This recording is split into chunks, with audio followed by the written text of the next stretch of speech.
वैसे तो Bharatiya Janata party demography change होने की दुहाई देती है, माथा पीटती है, सर पीटती है, लेकिन क्या गर्भवती महिलाओं को 21-21 हजार रुपए देने से देश में जनसंख्या नहीं बढ़ेगी? इन्हीं मुफ्त की योजनाओं से आज वेनेजुएला की यह हालत है कि वहां के लोग भूखे मर रहे हैं। शर्म आती है मुझे देश की राजनीतिक पार्टियों और राजनेताओं पर। आखिर ये देश को किस दशा और दिशा में ले जाना चाहते हैं? क्या ये भारत को दूसरा वेनेजुएला बनाना चाहते हैं? कहने को हमारा देश दुनिया का सबसे बड़ा लोकतांत्रिक देश है। लोकतंत्र का अर्थ होता है जहां मतदाता अपनी मर्जी से, अपनी स्वेच्छा से मतदान कर सके। लेकिन जिस तरह कुत्ते को पालतू बनाने के लिए उसके आगे हड्डी का टुकड़ा फेंका जाता है, इस तरह हमारे देश के अंदर तमाम राजनीतिक पार्टियां मतदाताओं को लुभाने के लिए मुफ्त की रेवड़ियां बांट रही है। और यह पिछले चुनावों में देखने को मिला है, चाहे वो महाराष्ट्र का चुनाव हो, चाहे वो झारखंड का चुनाव हो, और अब हमारे देश की राजधानी के अंदर यानी दिल्ली के अंदर चुनावों की सरगर्मी चल रही है और 5 फरवरी को यहां भी मतदान होने वाला है। यहां भी मतदाताओं को लुभाने के लिए तमाम राजनीतिक पार्टियां कुत्ते के आगे हड्डियां फेंक रही है। मैं आपको मतदाताओं को कुत्ता नहीं कह रहा हूं, लेकिन एक उदाहरण दे रहा हूं।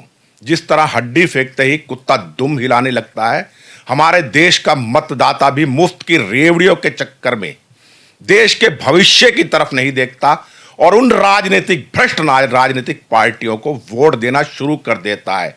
चाहे वो मुफ्त बिजली हो, मुफ्त पानी हो, फ्री की बस यात्रा हो और भी बहुत सी सुविधाएं। अब इस देश की राजधानी में 3 प्रमुख पार्टियां हैं: आम आदमी पार्टी, भारतीय जनता पार्टी और कांग्रेस पार्टी। आम आदमी पार्टी का उदय हुआ अन्ना हजारा जी के आंदोलन के द्वारा, यानी भ्रष्टाचार के खिलाफ एक आंदोलन हुआ जिसमें देश की जनता को एक उम्मीद जागी। लेकिन इस पार्टी ने सभी हदें तोड़ दी। केवल इनके मन में राजनीति यानी दिल्ली की गद्दी, देश की गद्दी प्राप्त करने की चाह थी और इन्होंने एक ऐसा नया षड्यंत्र रचा मुफ्त की रेवड़ियों का। दिल्ली के मतदाताओं के आगे इन्होंने मुफ्त की रेवड़ियां फेंकनी शुरू करी और दिल्ली के मतदाताओं ने इन रेवड़ियों को चखना शुरू कर दिया। ये भारी बहुमत से विजय हुए, लेकिन देश की तमाम राजनीतिक पार्टियों को जैसे इन्होंने गुरु मंत्र दे दिया और तमाम राजनीतिक पार्टियां जो अपने आप को राष्ट्रवादी पार्टी कहती थी, हिंदूवादी पार्टियां कहती थी, इन्हीं की राह पर चल पड़ी। चाहे वो महाराष्ट्र का चुनाव हो, बीजेपी ने जीता इन्हीं मुफ्त रेवड़ियों के बल पर। झारखंड में हेमंत सोरेन ने भी सरकार बनाई, वहां 52 लाख महिलाओं को 21-21 रुपए बांटे गए। अब अंदाजा लगाइए टैक्स पेयर का पैसा कहां पर जा रहा है। क्या इन्हीं पैसों से देश के उज्जवल भविष्य के लिए योजनाएं नहीं बन सकती थी? मैं दिल्ली की बात लेता हूं। दिल्ली में आम आदमी सरकार ने एक नई घोषणा करी कि प्रत्येक महिला को मैं 2100 रुपए हम देंगे। लेकिन देश के प्रधानमंत्री, जिससे देश की जनता को बहुत उम्मीदें थी, उन्होंने उनसे बढ़कर घोषणा कर दी कि दिल्ली की महिलाओं को हम 2500 रुपए देंगे। और शायद अभी एक आध दिन के अंदर कांग्रेस का घोषणा पत्र आ जाए तो वो 3100 रुपए की घोषणा कर देंगे। टैक्स पेयर का पैसा यूं मुफ्त में उड़ाया जा रहा है। वैसे तो मैं भारतीय जनता पार्टी का बहुत बड़ा समर्थक हूं, लेकिन आज एक कटु वाक्य कहना चाहता हूं। देश के प्रधानमंत्री जी ने स्वयं कहा और जेपी नड्डा जी ने कहा, जो राष्ट्रीय अध्यक्ष है भारतीय जनता पार्टी के, प्रत्येक गर्भवती महिला को 21,000 रुपए उनके खाते में बढ़ाए जाएंगे। वैसे तो Bharatiya Janata party demography change होने की दुहाई देती है, माथा पीटती है, सर पीटती है, लेकिन क्या गर्भवती महिलाओं को 21-21 हजार रुपए देने से देश में जनसंख्या नहीं बढ़ेगी? और यह जग विदित है कि इस देश में जनसंख्या बढ़ाने के पीछे किन लोगों का हाथ है।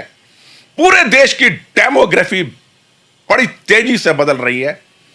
और ऐसे ही अगर 21-21 हजार रुपए प्रत्येक गर्भवती महिला को मिलेंगी, वो तो हर 10 महीने बाद गर्भाधारण करके दिखा देंगे। और जनसंख्या नियंत्रण की जो बात करते हैं, देश के प्रधानमंत्री जनसंख्या नियंत्रण कानून लाने की बात करते हैं, क्या ऐसे ही होगा देश में जनसंख्या नियंत्रण? बहुत सोचने वाली बात है। तमाम राजनीतिक पार्टियां मतदाताओं को लुभाने के लिए टुकड़ा फेंक रही हैं रोटी का, हड्डी फेंक रही हैं, और मतदाता भी प्रलोभनों में आकर इनको मतदान कर रहा है। आखिर कहां ले जाना चाहते हैं ये राजनेता देश को? वेनेजुएला की हालत आपसे छुपी नहीं होगी। इन्हीं मुफ्त की योजनाओं से आज वेनेजुएला की यह हालत है कि वहां के लोग भूखे मर रहे हैं। लेकिन दिल्ली की जनता को कोई फिक्र नहीं है। उनको कोई अच्छा स्कूल नहीं चाहिए, उनको कुछ नहीं चाहिए। जितना पैसा आप ये मुफ्त की रेवड़ियों में बांट रहे हैं ना नेताजी, देश की विकास योजनाओं में लगाइए ताकि देश तरक्की कर सके। सशक्त सेनाओं के प्रबंधन में लगाइए। खुद हाई कोर्ट की टिप्पणी है कि जजों को देने के लिए आपके पास तनख्वाहें नहीं है, स्कूली शिक्षकों को देने के बाद आपके पास तनख्वाहें नहीं है, पेंशन देने के लिए आपका पैसा नहीं है, लेकिन मुफ्त रेवड़ियां बांटने के लिए ना जाने कहां से इन राजनीतिक पार्टियों के पास पैसा आ जाता है। सोचिए, मैं भाजपा का बहुत बड़ा समर्थक हूं, लेकिन भाजपा भी इस दलगत राजनीति में फंसती जा रही है। 21,000 रुपए गर्भवती महिलाओं को, और आप स्वयं समझदार हैं कि आखिर इस देश में जनसंख्या बढ़ा कौन रहा है? बहुसंख्यक समाज तो 2 बच्चों से 1 बच्चों पर आ गया है, लेकिन ये आज भी हम 5 और हमारे 25 की नीति पर काम कर रहे हैं। सोच के देखिएगा आप। मैं किसी राजनीतिक पार्टी के खिलाफ नहीं हूं, लेकिन उनकी भ्रष्ट विचारधारा के खिलाफ हूं। आज कुछ लोग मेरे ऊपर आरोप लगाएंगे आप प्रधानमंत्री के बारे में अनर्गल बातें कर रहे हैं, लेकिन आखिर कब तक यह तुष्टीकरण की राजनीति अपनाई जाती रहेगी? क्यों नहीं आप स्कूलों की स्थिति को सुधारते, अस्पतालों की स्थिति को सुधारते? और क्या कहूं आम आदमी पार्टी के बारे में, जिन्होंने लालच के दम पर वोट दिया, मुफ्त बिजली और मुफ्त पानी के चक्कर में लोगों ने उनको वोट दिया। लेकिन कभी सोचिए, जीवन के लिए सबसे उपयोगी चीज क्या है? वो है शुद्ध जल और शुद्ध वायु। लेकिन दिल्ली सरकार ने, हमारे यहां के विधायक हैं गोपाल राय जी, जो परिवहन मंत्री हैं, पोल्यूशन मंत्री हैं, और इन्हीं की वजह से आज दिल्ली में सांस लेना दूभर है। बार बार ग्रेफ-4 लगाया जाता है, जिससे जो प्रवासी मजदूर दिल्ली में आए हुए हैं, जो बाहर से काम रोजगार की तलाश में दिल्ली में आए थे और यहीं बस गए, उनके रोजगार पर कितना फर्क पड़ता है जब तमाम कंस्ट्रक्शन बंद हो जाते हैं।